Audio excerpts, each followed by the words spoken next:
Hey everybody, this is the Holy Hand Grenade. Welcome to the show. Taking every thought captive, we assault the boundaries of reality in this quantum game of hide and seek.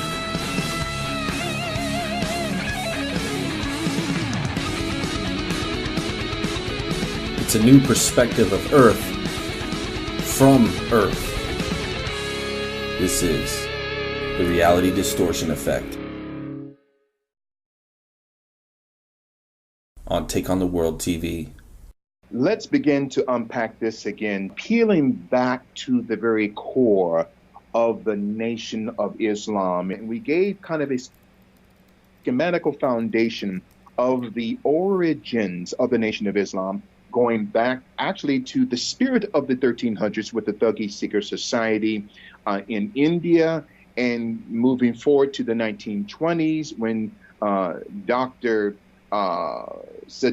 Muhammad Sadiq is commissioned by Mirza Ghulam to leave India, specifically England, where Dr. Mufti Muhammad Sadiq was, to come to the United States in the 1920s to establish the first caliphate or Islamic leadership through Sharia law in the United States of America in order to destabilize the United States of America by exploiting and manipulating the emotions of Black America.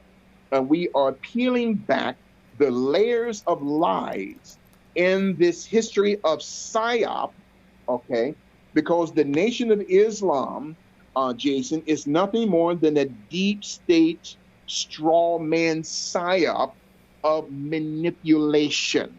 Wow. Okay? Because a lot of your listeners, especially our white brothers and sisters, they have no idea about the origins and the history of the Nation of Islam. Now, quickly here, now I have to say this as well. Not only was Wallace D. Ford or Muhammad a white man born in New Zealand, but according to the Islamic Hadith, capital Hadith, in volume 2, Jason, number or page 122, it says that the Prophet Muhammad was a white man. Let me say this again. I don't say anything without factual proof. I am a researcher. I am an academic. So the Prophet Muhammad, according to the Hadith, capital Hadith. Now, for your listeners, the Hadith is the historical record of the life of the Prophet Muhammad. In volume 2, page or number 122, not only was the Prophet Muhammad white, but he was a brutal slave owner. That a lot of the names of his slaves are mentioned in the Islamic Hadith, volume 2, number or page 122, and a lot of his slaves are named from this acronym ABD or ADB. So ABD or ADB is the acronym, Jason, for African indigenous slaves. Those were code words for African slaves. So wait a minute, let me get this straight. So Louis Farrakhan, the Nation of Islam, and Elijah Muhammad, their God is a white man by the name of Wallace Dodd Ford, who has 58 aliases, born in New Zealand in February 25th, 1893. And they go by the teachings of the Quran written by the Prophet Muhammad, that according to their own historical records, in the Hadith, in volume 2, page 122, or number 122, he was a white man who was a brutal slave owner. This is hypocrisy, Jason. I want to point this out because this is some powerful information as we're dissecting the Nation of Islam through the eugenics of identity politics. Now, Malcolm X, arrested in 1946 for picking up a stolen watch. He serves a 8 to 10 year bit sentence at the Charlestown State Prison. for larceny and breaking and entering in Massachusetts. Wow. He meets a man who's connected to Elijah Muhammad in the Nation of Islam. Okay. In prison, Malcolm Little his nickname was not just Little Red, but Satan. And the reason why they called Malcolm Little Satan because of his hatred for God and Christianity. He had a low tolerance, Jason, for Christianity and for God because his father, Earl Little, though Earl Little loved little Malcolm, but also looked at Malcolm in a disdain attitude. Why? Because Malcolm, out of his 6 brothers and sisters, Jason, was the lightest complexion of the siblings of Earl and Louise Little. And even Louise Little, who loved little Malcolm, okay, but yet made him work more in the fields, okay, as far as doing chores, more than any other sibling. And so Malcolm grows up who is emotionally and psychologically wounded through rejection from both his father and mother. Now, even the Shabazz family today, the children of Malcolm X, they'll deny this, okay? But when we study the emotional development of Malcolm Little, who becomes Malcolm X, there's a lot of trauma, Jason, okay? Mm-hmm. And so then when Earl Little is killed by the local KKK in Lansing, Michigan, and his body was decapitated on a railroad line. Boy. And mind you, after his body was almost decapitated, Earl Little lived for another 15, 20 minutes. That was trauma to the early life of Malcolm X, who was Malcolm Little. But it sounds also a lot like the brutal rituals of the Mau Mau. Interesting. That's a powerful connect, which I never thought about. You see the connection here? Talking about the ritualistic murder of his father, Earl Little, to the ritualistic murders of the Mau Mau. This has to be so emotionally and psychologically damaging to Malcolm Little, which develops into Malcolm X. Great analogy there, Jason. So then his mother eventually has a nervous breakdown. Wow. His mother has a nervous breakdown because physically and mentally, she can't be chasing 6 kids around the farm. She loses the farm, and she is sent to a sanitarium at the Kalamazoo State Hospital in Kalamazoo, Michigan, in 1938. So Louise Helen Little was in that hospital all the way up until near the assassination of Malcolm X. Malcolm X got his mother out of that Kalamazoo State Hospital, I believe a year or 2 before his assassination. So then these brothers and sisters, Jason, of Malcolm Little, are sent to foster homes. They go into the foster home system there in the state of Michigan.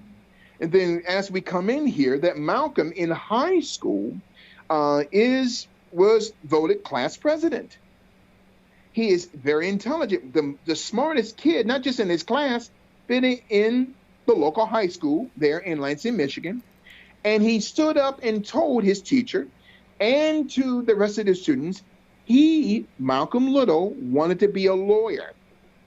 The teacher said, Jason, and I quote, being a lawyer, Little Malcolm, he called him Little Malcolm. He didn't call anyone else Little, but he called him Little Malcolm. Little Malcolm, being an attorney is not a realistic goal for a NIGGER in front of the whole class. Again, this is more emotional wounding and damage to Malcolm X. Okay? And Bishop, at that time, was it a segregated class, or it was black children and white children together? It was a segregated class. Well, even though there were black and white children in the same class, but the black children were separated, okay? Within the class. In the class. They were sat in the back of the class, including Malcolm. And so this had to be emotionally destructive to the psychic of Malcolm Little, that when he quits high school, Jason, okay, and he moves to Boston, Massachusetts, right? Quits high school and lives with his half sister a woman by the name of Ella Little Collins. Now, Ella Collins, his half sister, was the daughter of his father, but not the daughter of his mother. Interesting. And so then Malcolm leaves, after he leaves high school, he quits high school, lives with his half sister, and then leaves Boston that comes here to New York City and gets into drugs and alcohol. Malcolm Little becomes a pimp. Cool. Malcolm Little, oh yes. And before all of this was happening to Malcolm Little, because of his decisions, because of all of this being rooted back in his pain of his childhood. And I'm not giving him a pass because of this, Jason, but to really dissect for your listeners the emotional pain in the root of the rootology of Malcolm Little's past, which made him into Malcolm X. And we talked about this on last week, I believe the last 2 weeks, that the paymaster for Elijah Muhammad in the Nation of Islam, including the KKK and the Nazi Party of America, was a billionaire from Texas, an oil man by the name of H.L. Hunt. And we know that not only is he the paymaster of the Nation of Islam, I believe all the way up until his death in 1974, but according to Malcolm X, on the 28th of January, 1961, there was a meeting that was held in Atlanta, Georgia, at the home of Jeremiah X. Pugh, who is the local minister representing the Nation of Islam in Atlanta, Georgia. And some of the powers that be within the Nation of Islam, including Elijah Muhammad, all right, including Malcolm X, met in Atlanta on January the 28th, 1961. This whole thing was set up by H.L. Hunt.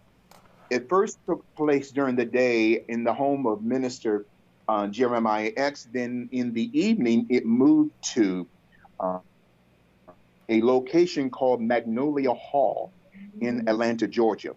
And they met the upper echelons within the KKK. And also they met with a lawyer, an attorney, by the name of James R. Venable, capital Venable, who was not only a white supremacist and a registered Democrat, but he was an attorney representing the Ku Klux Klan and also representing the Nazi Party of America with George Lincoln Rockwell. Nice guy. And yeah, real nice guy, absolutely. And so as we begin to unpack this attorney, James R. Venable, also began to represent members of the Nation of Islam. That doesn't make any sense. So then a left-wing white supremacist, an attorney, who is also a Klansman, is also representing African Americans within the Nation of Islam legally. And George Lincoln Rockwell, in the upper echelons of power within the American Nazi Party movement, met there in Atlanta to talk about forming an alliance, okay? And this really disturbed Malcolm X because Malcolm did not want to go to this meeting.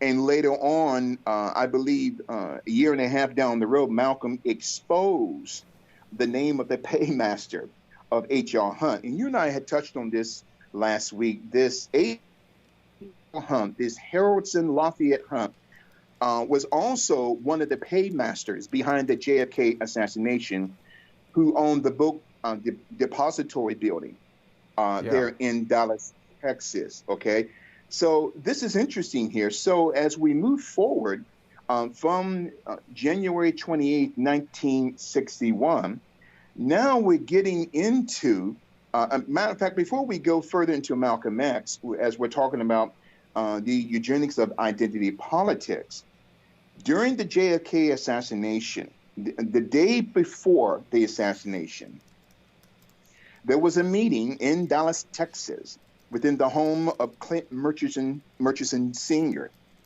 whose son, Clint Murchison Jr., was the founder and the creator of the Dallas Cowboys. Right. So they met in the home of Clint Murchison Sr.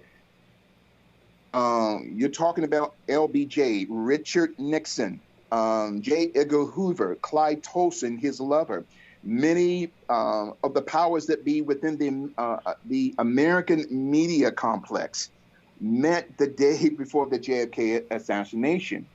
What's so interesting also, Jason, that Allen Dulles, the former director of the CIA, was at this meeting, including his former deputy director, a man by the name of Charles Cabell.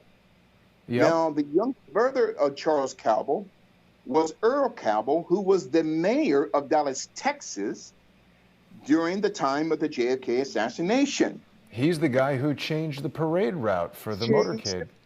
Exactly. He changed the parade route, the motorcade, to make that unusual turn on the corner of Houston and Elm. And so they met in secret here to plot against John F. Kennedy. Now, as we go back to the Nation of Islam. Sorry, Bishop, let me just add one thing. Yes, I'm pretty sure Robert Mueller is married to a Cabell, the daughter of those guys. That's what I heard. And I also heard that Robert Mueller, either his grandfather or his father, one of the two, and I cannot substantiate this, that he was related to a high-ranking Nazi officer during the Third Reich. And we have to check that out. I cannot substantiate that. But that's a powerful point that you made concerning Robert Mueller. And it's not by accident that he was chosen to investigate a Russian hoax concerning the president. So as we begin to really unpack eugenics, the eugenics of identity politics, the origins or the historicity of the Nation of Islam. Now, it's interesting also, Jason, that a group of assassins was recruited, all right, from the Nation of Islam's Mosque 25 in Newark, New Jersey. So then Malcolm X is sat down, silenced for a period of 90 days because of what he said at the Manhattan Center concerning the JFK assassinations, like it's chickens coming home to roost. So they sat him down for a period of 90 days. And eventually Malcolm left the Nation of Islam March of 1964. Now, it's interesting, Jason, that these group of assassins here was recruited by a man by the name of Clarence X, okay, who was the bodyguard for Muhammad Ali. Okay, So this is some powerful connections here. And so as we move forward here, unpacking this eugenics of identity politics, it was a group of assassins that was recruited by Clarence X. But this Clarence X is connected also to a Black radical organization during the 60s called the Black Liberation Front. Now, if you remember, Jason, to all of our listeners, the Black Liberation Front was attempting to blow up the Statue of Liberty. Okay? Whoa, I didn't know that. 5 days before Malcolm's assassination. Excuse me, Bishop, is it possible that this guy is Clarence 13X? Yes, that's him. Okay. That Clarence is him. Edward Smith. Absolutely. Ooh, he died at 41 in And so- 1969. Ooh, assassination. Sorry, I'm getting ahead of the story. No, cut me off. Absolutely. So he, I believe he was assassinated because he's about to really expose this plot, and they killed him along with James 35X, who was the minister along with Louis Farrakhan of the Newark Mosque 25 in Newark, New Jersey. But that's a powerful comment connection that you made there. So then as we move forward here, these group of assassins, all right, now we know that Talmadge Hayer was one of the assassins. Now, in 1977 and also 78, he had contracted or hired a very powerful lawyer by the name of William Kunstler. Okay, the late William Kunstler, very well known here in New York City. Yeah. So under oath, under a legal affidavit in 77 and 78, Talmadge Hare had said that the two other so-called assassins that the NYPD arrested were not even at the Audubon Ballroom. And those names were Norman 3X Butler and Thomas 15X Johnson. What's with the X's? So, the X, and that's a great question. To our listeners, the letter X is given to a new initiate within the Nation of Islam. They remove your last name because the last name of every African American represents the name of a slave owner. So they remove legally your last name to give you a letter X, which is a letter of the unknown. So they give you an X, all right, which means that you have a process of time to find out your true name. Again, it's a cult. I don't think the average person, black or white, Jason, knows the origins and the connections that led to Malcolm's assassination. So this bossy organization, the Bureau of Special Services and Investigations, with Gene Roberts. Now, Gene Roberts was the one, to all of your listeners, Jason, just have them to go on YouTube and go to the scene of Malcolm X's assassination, where Malcolm is laying on the stage after he's been shot by these assassins. Gene Roberts is giving mouth-to-mouth resuscitation.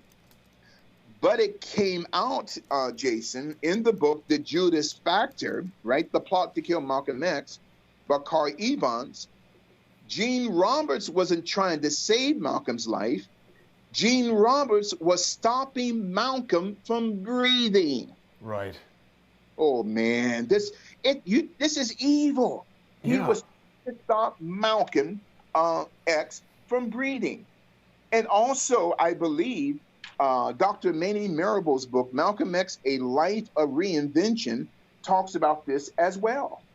So then Gene Roberts, all right, and Raymond Woods infiltrated the life of Malcolm X. So as we move forward here, and anytime, just interrupt me, Jason, because this is some fascinating information here. Well, it seems like a template, Bishop, because, you know, this wasn't a show, but I was listening to a lecture that Ole Dammegard gave last year in Sweden, where he was talking all about the assassination of Martin Luther King. And Jesse Jackson is famously pictured crouching next to Dr. King just as he's shot. Ole says Jesse Jackson was making sure he was dead. My friend, oh my God, you're a great host, Jason, because you hit nerves with me that I normally would not talk about. I'm going to come to Dr. King in a few moments. Jesse Jackson, along with Reverend Ralph Abernathy, Andrew Young, and including, there's a video on YouTube of Reverend Billy Kyles, I believe, capital Kyles, who said that he moved away to give the assassin to shoot Dr. King. Billy Kyles said that. Wow. So all these men that were around Dr. King were boulets. And I want to come back to that later on, that the owner of the Lorraine Hotel, okay, was also a boulet, according to Dr. William Pepper. I'm going to come back to that. So thank you so much, Jason, for bringing up Dr. King. Dr. King's assassination is interconnected with Malcolm's assassination. Yeah. Yeah, as well as Robert F. Kennedy and JFK. Absolutely. So here, the eugenics of identity politics, as we are piecing back and exposing the core, this criminal organization, because that's what it is, the Nation of Islam. Now, this Augustus Bowie is connected not only to Clarence X, but he's also connected to a Nation of Islam member by the name of Linwood X Cathcart, capital Cathcart.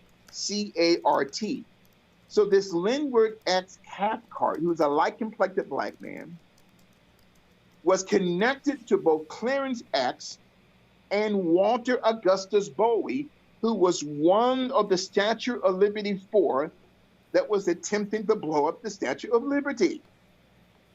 And so as we move forward here, now, in March of 1965, okay, Jason, the law office of Percy Sutton, who was the attorney for Malcolm X and later on was the attorney for the family of Malcolm X, for Dr. Betty Shabazz, Percy Sutton was a boule. Again, it's all of you just type in the Gang of Four is no more. Again, the Gang of Four is no more. It is on the Daily Cost website. It is a very legit African-American website, okay, that does great work in research. Daily Cost, DAILYKOS.com, or just type in the Gang of Four is no more. The Gang of Four, we're talking about Percy Sutton. So Percy Sutton was the lawyer representing Malcolm X, who was also a member of Sigma Pi Phi. He was a boule. Huh. His office was ransacked because there were papers that Malcolm left with him that indicted a lot of people within this conspiracy concerned also with Louis Farrakhan. So the Gang of Four, we're talking about Percy Sutton, David Dinkins, the former mayor of New York City, is a boule. He's still alive. He's like 91. Yes. Basil Patterson, whose son David Patterson became the 55th governor of New York, okay, because of this Elliot Spitzer mess. Right. So the father of David Patterson was Basil Patterson, a part of the Gang of Four, and Charles Rangel. Oh. Congressman Charles Rangel. All of these men are boules, Jason. Mm-hmm. Now, further in March 13th, I can't wait to get to Dr. King. So before we get to March the 13th, 1965, all of these boules, every boule within Sigma Pi Phi are also Prince Hall Satanic Masons. Let me say this again. Every boule is a Prince Hall Satanic Mason. Well, who was Prince Hall? Prince Hall from Barbados created the first Black Masonic organization because many African Americans, even going back to the 1600s, were forbidden to be a part of any secret society. So Prince Hall, Hiram Abiff, so Prince Hall began this Prince Hall Satanic Mason secret society of boules in 1784 in Barbados. This has blown your people's minds because they never heard of this before. Right. And now here, it's interesting here, as we go to March 1965, the office of the attorney's office of Malcolm X, Percy Sutton, his office is ransacked, and Percy Sutton is a part of the Harlem political powers that be, the Gang of Four, along with David Dinkins, Basil Patterson, and Charles Rangel. All of these men, the boules, like I said back on your show in June, Jason, they have to go through this homosexual initiation rite of two men getting into a coffin, okay, and having sex with each other. Now, to our listeners, before we get further into March here, 13th of 1965, all boules have a nickname. They're called goat men, G-O-A-T men, goat men, okay? And so these boulets, if a man or a woman wants to become a boulet, they got to go through this sexual, homosexual or lesbian initiation rite of not only going into a coffin and having sex with the same sex person, but also they had to buck break. We talked about that a few weeks ago. But also, Jason, there is another nickname for boulets. They're called the goat riders, Riders. The goat riders or boulets go through a secret oath and initiation rite, okay, where going back, Jason, to even the 1600s, long before the boulets were even thought of, many Masonic order societies all over the world, including the Scottish Rite, practiced goat riding. They had to ride not only a natural goat, but many times, excuse me what I'm about to say, Jason, they had to go through a bestiality sexual initiation rite, including the boulets. Yes, having sex with a goat. I know that is sick. So then I'm exposing darkness when it comes to the boulets. There's a book Sorry, called, Bishop, you've caused me to remember a statement made by Cenk Unger, however you pronounce that guy's name, where he was advocating for bestiality yes, on his show. And you know what? Again, Jason, you're a great host because you're hitting so many nerves with me. And within the Supreme Court of Canada some years ago, they had passed a policy, a legislation law, stating that having sex with the animal was fine as long as there was no penetration. The Supreme Court of Canada in Ottawa passed that law. That's weird. Who's sitting around voting on that? Exactly. So then there's a book called Secret Ritual and Manhood in Victorian America. Secret Ritual and Manhood in Victorian America by Mark C. Carnes, where he traces the Boule secret society, among other secret societies, that they have to go through this boat riding or goat riding and butt breaking initiation. I know it's wicked and it's filth, but I'm exposing what the Nation of Islam is connected to, because every member in the Nation of Islam is also a Prince Hall Mason, and they will lie through their teeth about that, Jason. There's another Bishop, book I want you to write. Sorry, yes, real quick. There's a video here, Riding the Goat. Very strange fraternal lodge initiation. Can you see this? No, I don't. On the screen share on Skype. This is this looks like, you know, home movies. This is like an 8mm or a 16mm film. That is weird. That is weird. And to all of our listeners, if you get a chance, go just type in the Lodge Goat, right? The Lodge Goat, goat rides, butts, and goat hairs. I kid you not. The Lodge Goat, goat rides, butts, and goat hairs. That's on mindcontrolblackassassins.com. mindcontrolblackassassins.com/boule. So then there's another book called Riding the Goat, Secrecy, Masculinity, and Fraternal Hijinks in the United States from 1845 to 1930 by William D. Moore. Riding the Goat, Secrecy, Masculinity, and Fraternal Hijinks, Jinks, in the United States from 1845 to 1930 by William D. Moore, including the book called Kirk's Exposition Odd Fellowship. Kirk's Exposition Odd Fellowship by John Kirk. So these, what I'm doing, Jason, is ripping apart the facade, okay, the fraudulent structure that makes not just the Nation of Islam, but every Black consciousness, Pan-Africanist organization. All of them have to go through this sexual orientation rite. And this is really not known to the masses, and not just black people, but Americans. Okay, Yeah.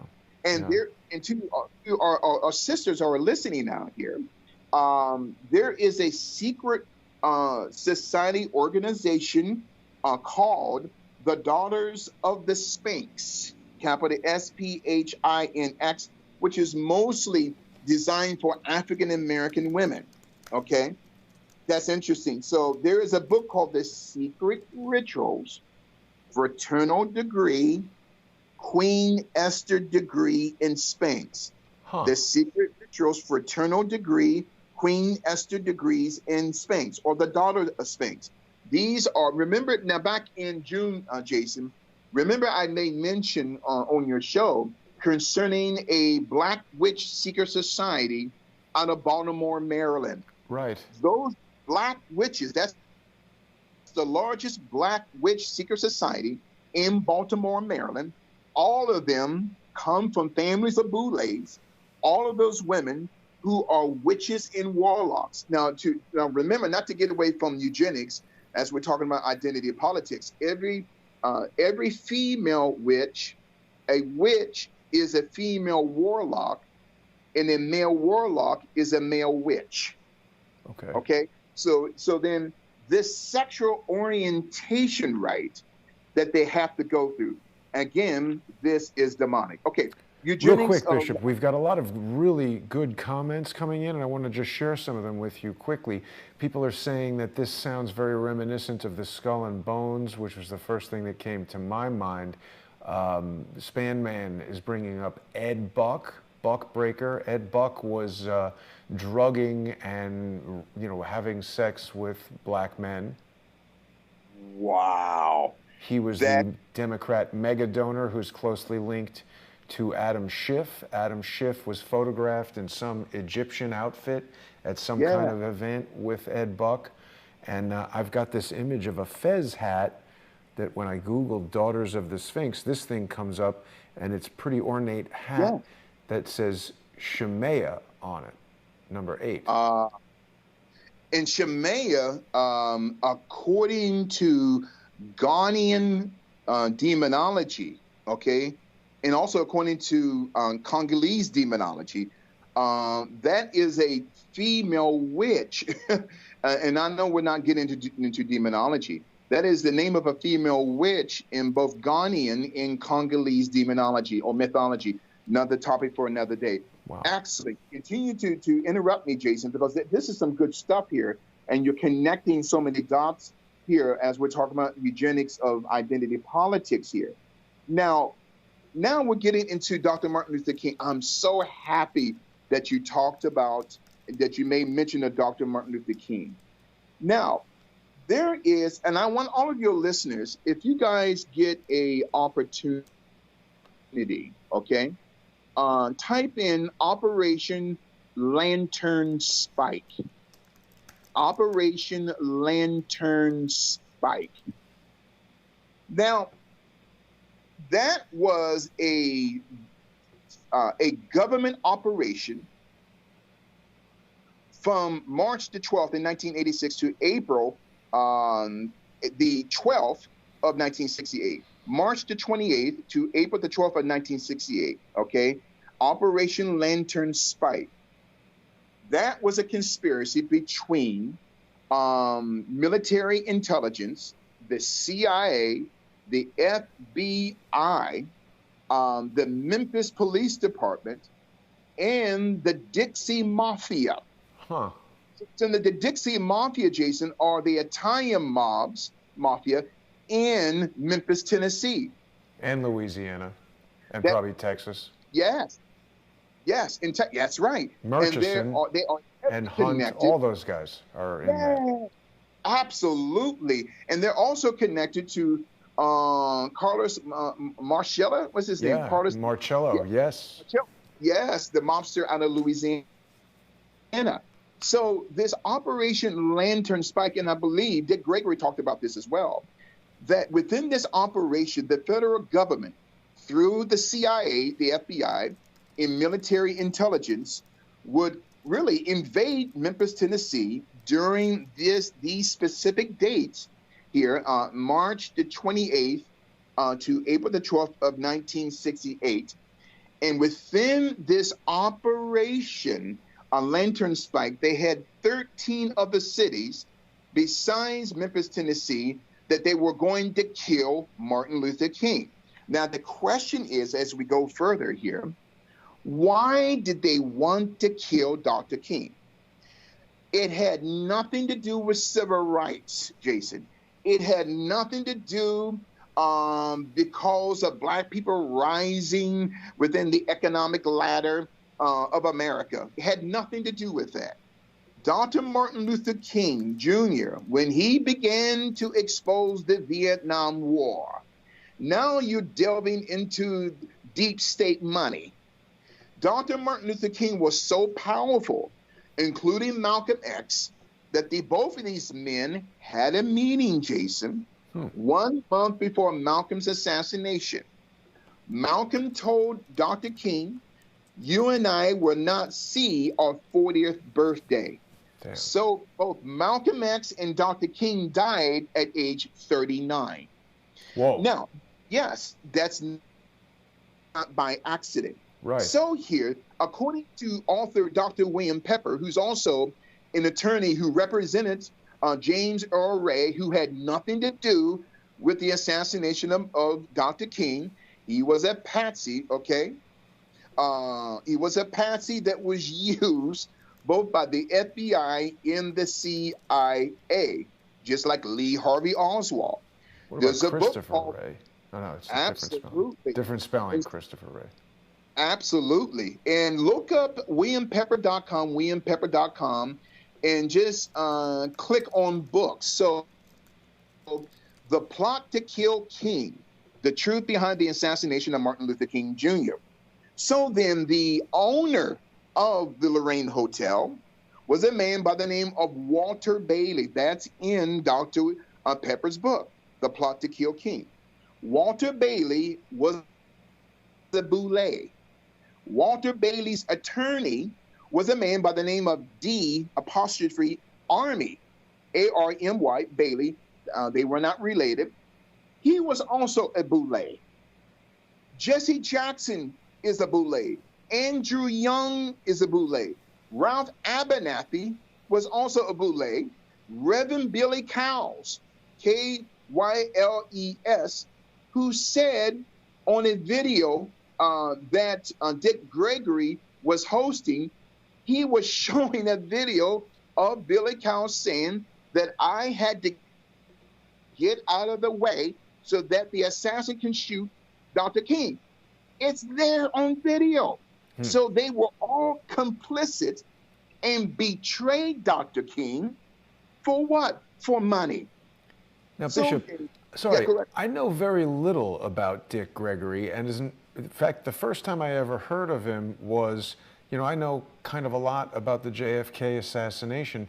Dick Gregory appeared on Geraldo Rivera's television program in 1975 called Good Night America, with an individual who's now become a friend of mine, a guy named Robert Grodin, who presented for the first time to the public the Zapruder film.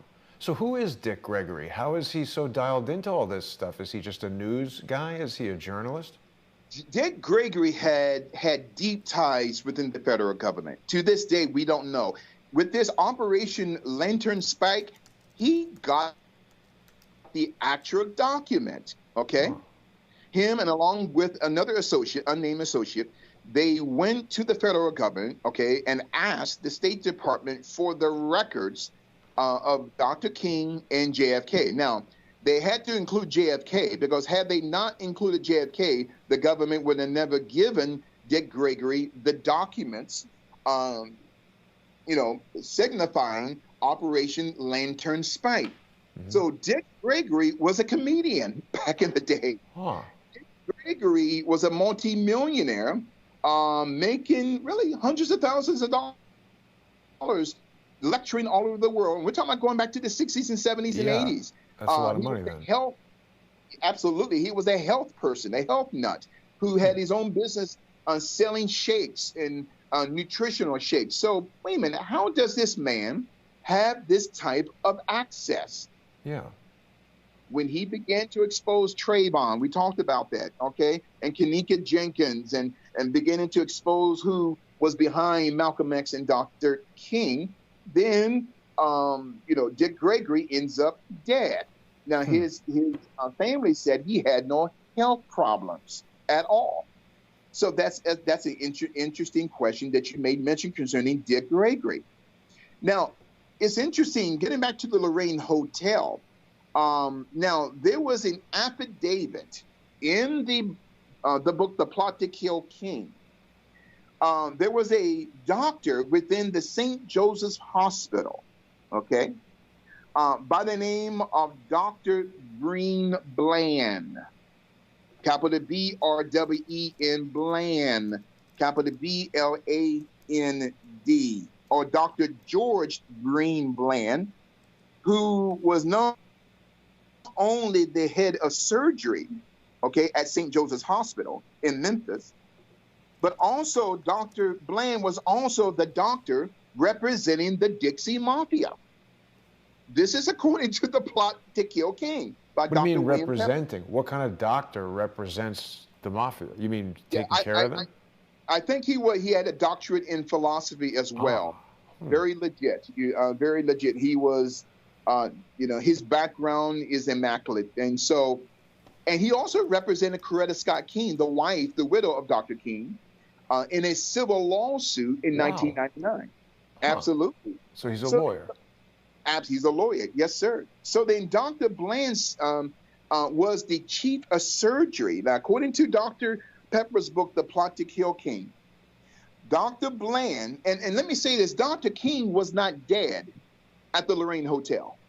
Let me say it again. Dr. King was not dead at the Lorraine Hotel.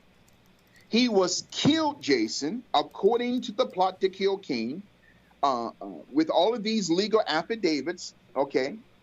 According to witnesses, Dr. King was killed at St. Joseph's Hospital. Yeah. Now, there is a nurse there, okay, by the name of Lula Mae Shelby, okay? Lula Mae, M-A-E Shelby, S-H-E-L-B-Y. She was a surgical assistant, okay? And she said under oath, and also her son, Johnton Shelby, capital Johntton, said under oath that Dr. Green Bland told everyone to get out of the room because he is saying we are going to kill this Nigger right here, right now. He says that. Yes. Wow. He says, stop working on this Nigger and let him die. So this Dr. Green Bland told everyone to get out. What I'm saying, Jason, it's legit because it was an affidavit by both Johnton Shelby and his mother, Lula Mae Shelby, who was a surgical assistant to Dr. Green Bland. And then Lula Mae Shelby had witnessed two other men that went into the surgical unit. And now she was seeing Dr. Bland and two other men spitting, Jason, on the body of Dr. King. Wow. Spitting. This is under oath now. Wow. Lula and doctors, Mae Shelby, it's not only an abomination to human life, it's a violation of their Hippocratic oath. I mean, this is... Yeah.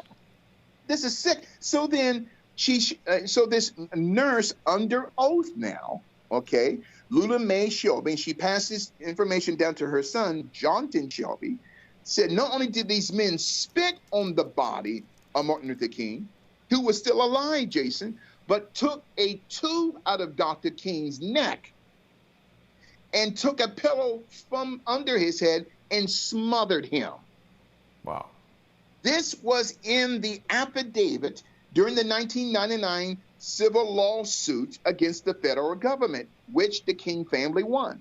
The King family said, we only want $100, which means it's not about money with us. It's about the truth. Right. So Dr. King was alive at the Lorraine Hotel.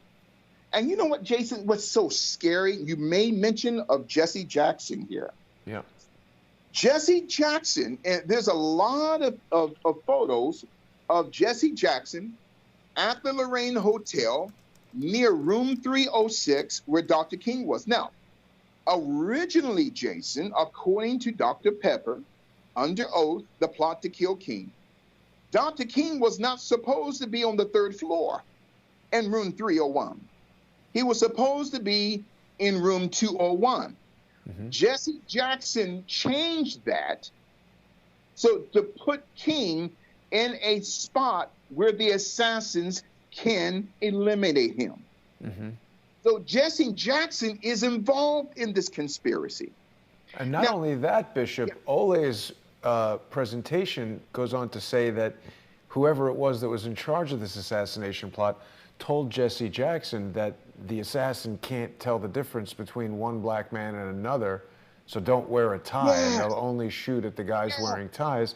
And in this picture, we see Jesse Jackson not wearing a tie. There was allegedly an argument between Martin Luther King and Jesse Jackson because they were supposed to be going to a fancy dinner, and Martin Luther King said, "What the hell are you doing? Put on a tie." That's it. And Martin Luther King, by all accounts, did not trust Jesse Jackson. Huh. He did not trust Jesse Jackson. To our listeners, type why Martin Luther King distrusts Jesse Jackson. Again, why Martin Luther King distrusted Jesse Jackson. That's on the AmericanFreePress.net, AmericanFreePress.net, with multiple witnesses and accounts. So Jesse Jackson took over the civil rights movement. Jesse Jackson was an FBI informant. Wow. Ralph Abernathy is an FBI informant. Okay? Mm-hmm. Ward Farmer, who created CORE, the Congress of Racial Equality, was an FBI and CIA informant. So Malcolm X and Dr. King were surrounded by Benedict Arnolds. Yeah. They were surrounded, Jason. So then, as we move forward here, again, always, if you got anything, definitely interrupt me, because what you're doing, you're touching nerves with me so that I can go to the next level. This is a powerful program today. Yeah. Quickly here. So then, Reverend Billy Cowell said in the video that he stepped aside so the shooter would have a clear shot at Dr. King. Okay? So Dr. King was supposed to be in room 201. Jesse changed that to 306. Jesse didn't want to be on the third floor. He wanted to stay on the second floor. Operation Lantern Spike from March 28th to April the 12th, where the government, after Dr. King's assassination, would send in the Memphis Police Department, okay, local law enforcement, and the FBI to clean up after Dr. King's assassination. This is wicked. And I have to say this as well, Jason. I'm going to go back to Dr. King here in a few minutes. Now, remember the author Alex Haley. Yep. Talked about the Roots TV series. Alex Haley and his father, Simon Alexander Haley, were boulets. Alex Haley, who Malcolm X hired in 1963 to write the autobiography of Malcolm X, Alex Haley was not only a boulet, but the year before, in 1962, unbeknownst to Malcolm X, Alex Haley collaborated, okay, with a writer and a journalist by the name of Alfred Balk, capital B-A-L-K. Both Alex Haley and Alfred Balk approached the FBI, Jason, the year before Malcolm's book began to take shape in 1963. So in 1962, Alfred Balk wanted to write an article exposing the Nation of Islam entitled The Black Merchants of Hate in 1963. So Alfred Balk, Alex Haley, a traitor, went to the FBI, Jason. Now, according here, and this is powerful stuff here. Now, according to Dr. Manny Marable, who is the author of Malcolm X, A Life of Reinvention.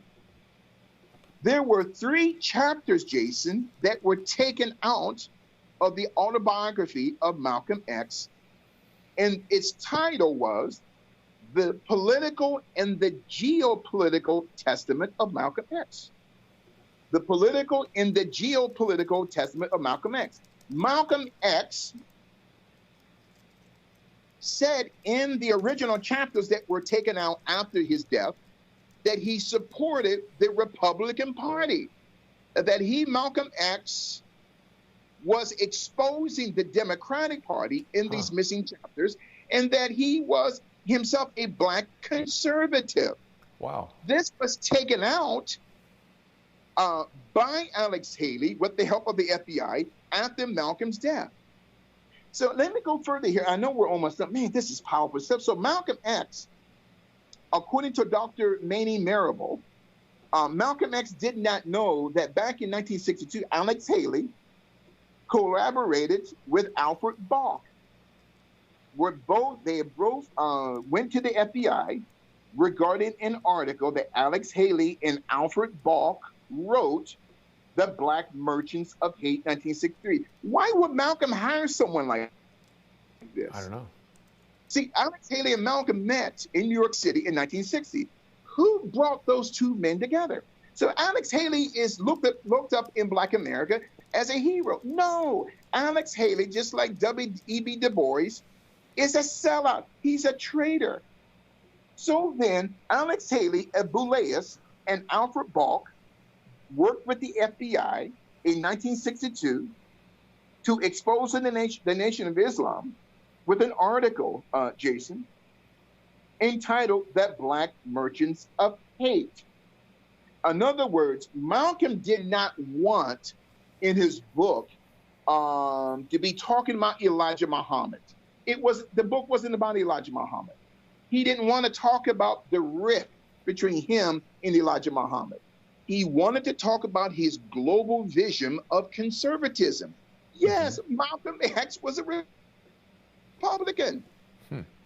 But the powers that be did not want that in his book. So after his death, those 3 chapters detailing through meticulous scholarship through Malcolm, the political and the geopolitical testament of Malcolm X towards conservatism. And Malcolm X, I'm going to say one more thing, it's going to blow people's minds. Malcolm X voted for Senator Barry Goldwater in 1964.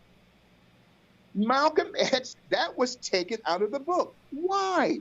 So then, it was the FBI's assignment to denigrate Malcolm X's personality by taking out 3 chapters out of this autobiography of Malcolm X, okay?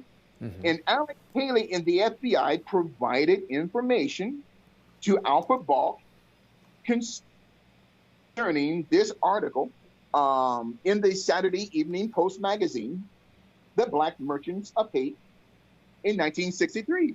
Jason, this is mind-blowing here. Yeah. So, a lot going on in 1963, Bishop. My God, a lot, even with the JFK assassination here. Yeah. So this autobiography went through what I call a COINTELPRO structured biography. A COINTELPRO structured book or biography that took out the chapters concerning Malcolm's transformation politically and spiritually between 63 and 65, going towards black conservatism. The FBI didn't want that. And then Alex Haley's girlfriend was a woman by the name of Anne Romaine. Anne, capital A-double-N-E, Romaine, capital R-O-M-A, capital R-O-M-A-I-N-E. Now, wait a minute now. So Anne Moraine, according to Dr. Manny Marable, Dr. Marable went to the University of Tennessee at Knoxville to do his research on Malcolm for the book, Malcolm X, A Life of Reinvention. He found out, Jason, that chapter 16 of the book, entitled Out, was totally changed from the goal of which Malcolm X wanted chapter 16. He wanted to reconcile with Elijah Muhammad, not going back into the Nation of Islam, but to reconcile their differences. But Alex Haley and this woman, Anne Romaine, who did not have a PhD, Jason, she was only a folk singer, okay? And according to Dr. Manny Marable, she was not qualified to write concerning Malcolm X. Who is she? You see, a lot of people don't know this, Jason. Yeah. But they put in chapter 16 that he hated Elijah Muhammad and he was no. So then, as we come in here, we're talking about the eugenics of identity politics here, here on Crowdsource the Truth. And give me, if we can have about 2 minutes, Jason. My God, there is so much. Time flies, Bishop, when we get on the topic. Absolutely. So probably in 2 minutes. So this is interesting here. So as and to your listeners, go on YouTube in your private time, The Real Murder of Malcolm X, New Evidence, The Real Murder of Malcolm X, New Evidence. It shows evidence where Gene Roberts goes up on the stage and stops Malcolm X from breathing.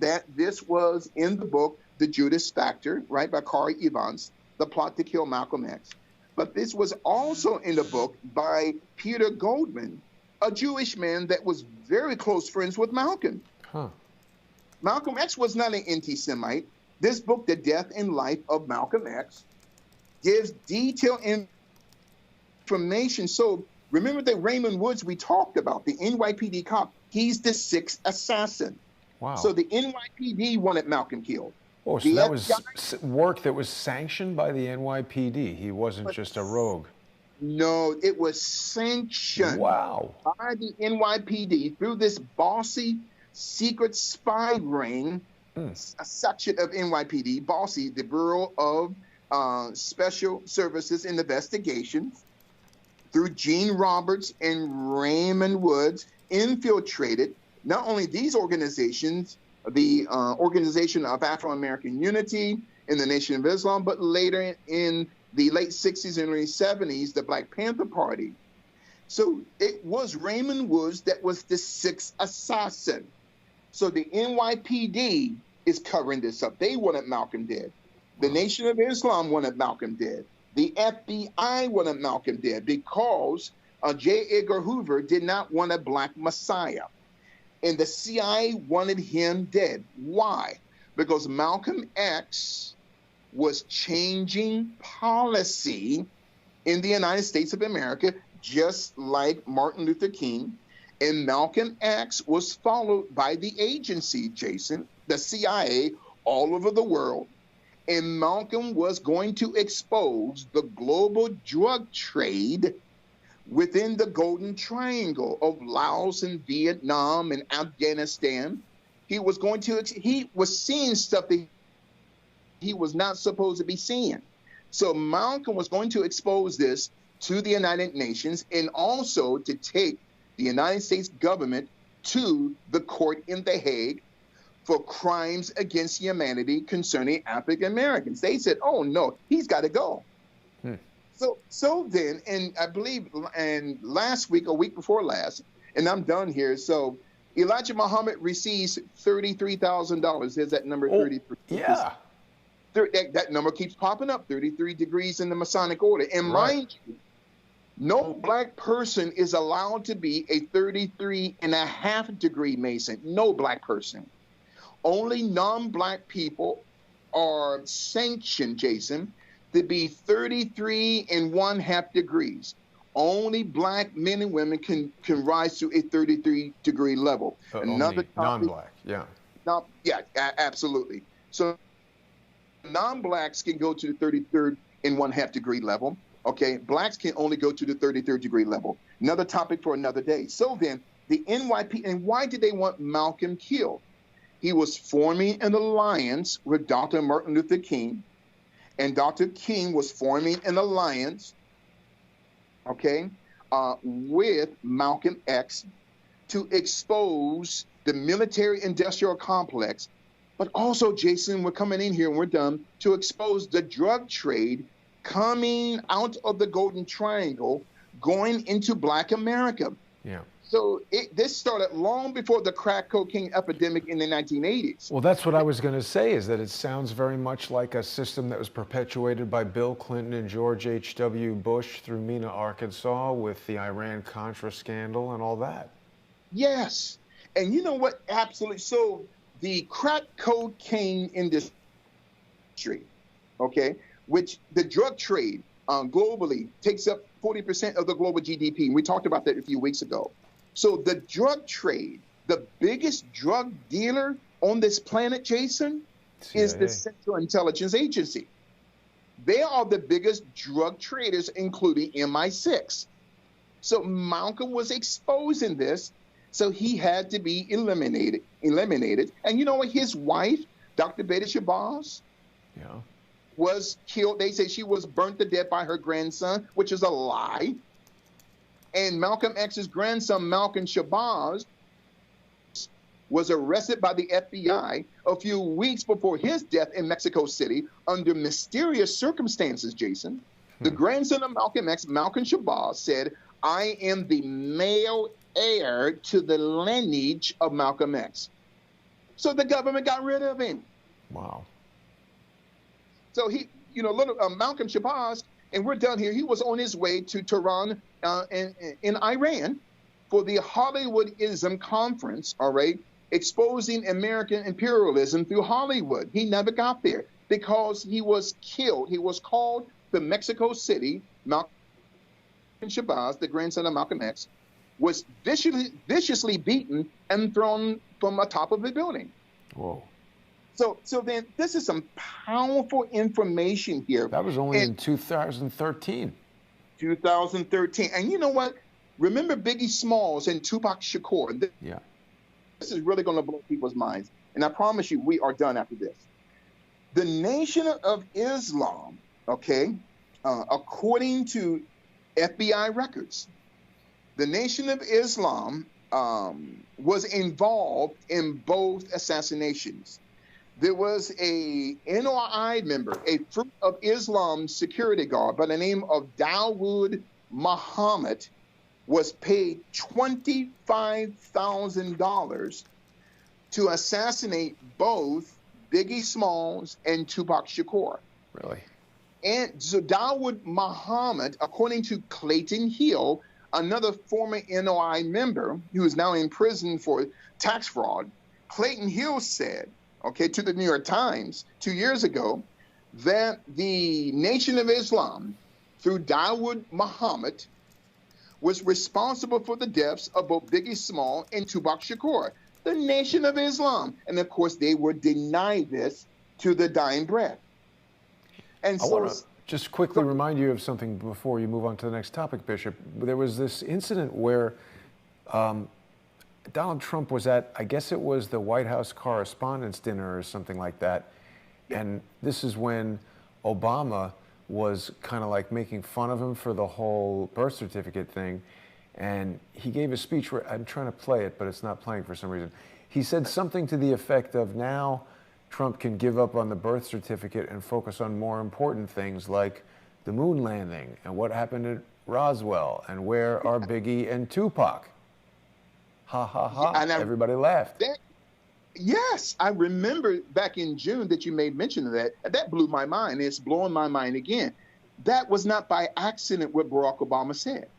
So we go back absolutely to when Tupac Shakur was assassinated in '96. Why was Tupac Shakur a threat? He began to go into black conservatism. Okay. Oh. But the government on the left wanted him to be a thug, wanted him to be this blood and he was not that type of person. Tupac was awakening spiritually the consciousness of not just black kids, but white kids from Iowa and Nebraska. He was a threat. And so Tupac was a conservative politically. I know that's hard for people to understand. So the government said he's got to go in 1996. So the following year, Biggie Smalls, and make it look like it was an East Coast, West Coast rivalry. And I have to say this too, it was Snoop Dogg, who betrayed Tupac Shakur in '96. And to all of your listeners, if you get a chance, just type in Snoop Dogg and Tupac being interviewed, okay? Or just type in Snoop Dogg betrays Tupac. In an interview a month before Tupac's assassination in 1996, Snoop Dogg, when you look on his face, he knows that his so-called friend that he's betraying was going to be taken out 30 days from that time. Snoop Dogg is a boule. Tupac did not want to be a part of the Boule secret society. Tupac was exposing that, and they killed Tupac. And then the following year, to make it look like it was an East Coast, West Coast rivalry, it was this Nation of Islam killer by the name of Dawood Muhammad, capital D-A-W-O-U-D, Muhammad, was paid $25,000, okay, according to Clayton Hill. And Clayton Hill was to meet Dawood Muhammad in Atlanta, Georgia, for Muhammad to transfer the $25,000 to Clayton Hill. And Clayton Hill at the time, Jason, was the driver for Louis Farrakhan. You see the connections here. So I don't know, and I'm not saying that Louis Farrakhan was behind it, but it would be so hard not to believe that Farrakhan didn't know something. So the $25,000 for the hit on Biggie in '97 didn't, Dawood Muhammad didn't keep that money. He transferred that money to Clayton Hill. Clayton Hill transferred it to where within the nation, we don't know. But Clayton Hill was the personal driver for Minister Louis Farrakhan. So when I say that, when we're talking about the eugenics of identity politics, the origination or the historicity of the Nation of Islam, the Nation of Islam, Jason, is a criminal organization, just like Malcolm said. The Nation of Islam, okay, is a criminal organization. They have people taken out all the time. It's a deep state psyop strongman tool of manipulation. And I'm going to say this and let you go, Jason, because forgive me. Bishop, it's compelling. No need to seek forgiveness. People want to hear. Absolutely. So it's interesting about these connections with Farrakhan, with Malcolm X. And mind you, back in between 63 and 64, for a period of 1 year and 3 months, Malcolm X's name was not in Muhammad Speaks at all. The newspaper that Malcolm X created. Let me say this again. The same newspaper that Malcolm X created, Muhammad Speaks, was the same newspaper that did not have Malcolm's name for a year, for about over a year and a half. Now, about 2 months before Malcolm's assassination, okay, in December of '64, Louis Farrakhan was actually the main point person that was creating the atmosphere, Jason, for Malcolm's assassination. Louis Farrakhan said that Malcolm X deserves to die. Wow. When did he say that? It speaks. Yes. When? The same Louis Farrakhan who is manipulating people today. And you wonder why won't the government take him out? Louis Farrakhan, because he's a part of the deep state, Jason. He's a part of it. No doubt. And so then he was one of the driving forces that took out Malcolm X. And I was just pointing out as you were speaking to everybody when you were saying that Louis Farrakhan is part of the deep state. The deep state birdcage liner, the Washington Post, tells us that Louis Farrakhan regrets his role in Malcolm X's death. So basically, that's pretty nuts. And people were also remarking that all this stuff that Barack Obama said about the moon landing and where's Tupac and Biggie, he's signaling. That's all fake stuff, apparently. Louis Farrakhan is a 33rd degree Mason. And let me say it again. and I will not bite my tongue, Louis Farrakhan is a 33rd degree Mason. You can go on the website, The Final Call, and just type in Farrakhan receives a Masonic award. Yeah, we're looking at it right now. On their website. Oh, this is amazing. Here is a man that is supposed to be against the secret societies, who exposes the Masonic orders, but he himself is a part of it. Mm. This is the reason why they killed Malcolm. Malcolm could not be bought. Malcolm could not be a sellout. Malcolm was not about the money. So after his assassination, they take out those 3 main chapters of Malcolm's spiritual and political development from 63 to 65, when he goes to the Hajj in Mecca and Medina. Okay, he begins to see white Muslims, brown Muslims, and begins to find out, and he found out that Elijah Muhammad, though he claimed he went to Mecca, but according to the Saudi Arabian government in 1965, he never went to Mecca. And this massive Farad Muhammad, their god, this white man that was born in New Zealand, right, he claimed that he came from Mecca, but according to the government records, Jason, going back to 300 years in Saudi Arabia, there is no mentioning of a massive Farad Muhammad or a Wallace D. Ford or Fard. In other words, the Nation of Islam is a fraudulent organization, and they only target non-educated black men. Let me say this again. They target non-educated black men. Now, there are some educated men, okay? There are some, like Dr. Wesley Muhammad, okay, who is brilliant, okay, and others. But for the most part, 95% of the men in the Nation of Islam are uneducated. So they target those men because, see, Jason, if you have an education, 9 times out of 10, you're going to be a self-critical thinker. You're going to think for yourself. You see, Farrakhan doesn't want that. Yeah. And this is the reason why he sold, I'll say it again, Louis Farrakhan sold the Nation of Islam for $2.3 million to the Church of Scientology. We've got a comment here from someone, Hillary, saying that the Rose and Cross run the Freemasons.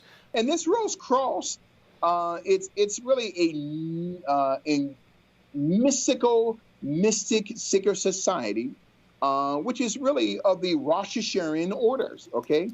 It is Kabbalistical in its root and in its indoctrination. They train what they call alchemists, and this is where we get the term alchemy, okay? Or the term chemists. Or this is like the Rosicrucians or something? Yes, the Rosicrucians are also... I don't know that much about that. The West Indian Rastafarians are connected to the Rosicrucian order. So that Red Cross is very connected to the deep state. Now, I want to say something here too.